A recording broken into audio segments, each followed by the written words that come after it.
सबसे पहला question usually यही होता है कि ये सफ़ेद मोतिया है या काला मोतिया है। जिन पेशेंट्स को मोतिया के बारे में बताया जाता है, सबसे पहला क्वेश्चन यूजुअली यही होता है कि ये सफ़ेद मोतिया है या काला मोतिया है। और इन दोनों के बीच में कई लोगों को कन्फ्यूजन होता है।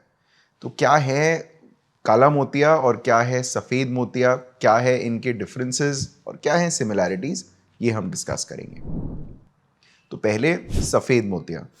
सफ़ेद मोतिया इसेंशली कैटरैक्ट को बोला जाता है, जिसमें कि हमारे आँख के नेचुरल लेंस में सफ़ेदी आने लगती है, क्लाउडिंग होने लगती है और इस क्लाउडिंग की वजह से हमारा विज़न डिटीरियरेट होने लगता है।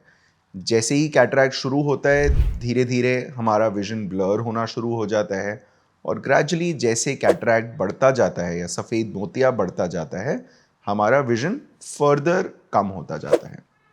ये एक ट्रीटेबल कंडीशन है जिसे हम कैटरैक्ट सर्जरी से ट्रीट कर सकते हैं। जो आपका लेंस क्लाउड हो गया है उसको हटा दिया जाता है, उसके बदले एक इम्प्लांट डाल दिया जाता है जिसे इंट्राओक्युलर लेंस बोला जाता है और ये सर्जरी के द्वारा आपकी विजन कंप्लीटली रिकवर हो जाती है।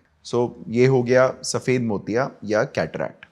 दूसरी कंडीशन है काला मोतिया या ग्लॉकोमा, जो कि एक और सीरियस कंडीशन है आँख की, जहाँ पे कि आपकी आँख की नर्व डैमेज हो रही होती है और ये मोस्ट कॉमनली होता है आँख के प्रेशर्स बढ़ने की वजह से।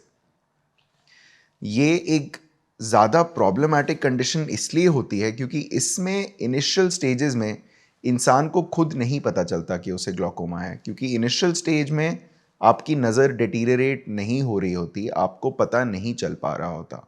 इसीलिए इसे साइलेंट थीफ ऑफ साइट भी बोला जाता है। जब ये नर्व डैमेज बढ़ता जाता है, धीरे धीरे हमारा फील्ड ऑफ विजन जो होता है वो नैरो होता जाता है और एंड स्टेज में आँखों की नज़र चली जाती है। और जब तक ये ग्लॉकोमा एंड स्टेज तक पहुँचता है और नज़र चली जाती है, उसको वापस लाने का कोई रास्ता नहीं होता। इसीलिए ग्लॉकोमा के लिए बहुत इम्पॉर्टेंट है कि आप रेगुलर चेक्स कराते रहें और जल्दी से जल्दी इस कंडीशन को डिटेक्ट किया जा सके। अगर ये टाइम पे डिटेक्ट हो जाती है तो आँखों के प्रेशर्स कम करके ड्रॉप्स के द्वारा या सर्जरी के द्वारा हम इस नर्व के डैमेज को बढ़ने से रोक सकते हैं और आँख को, नज़र को बचा सकते हैं।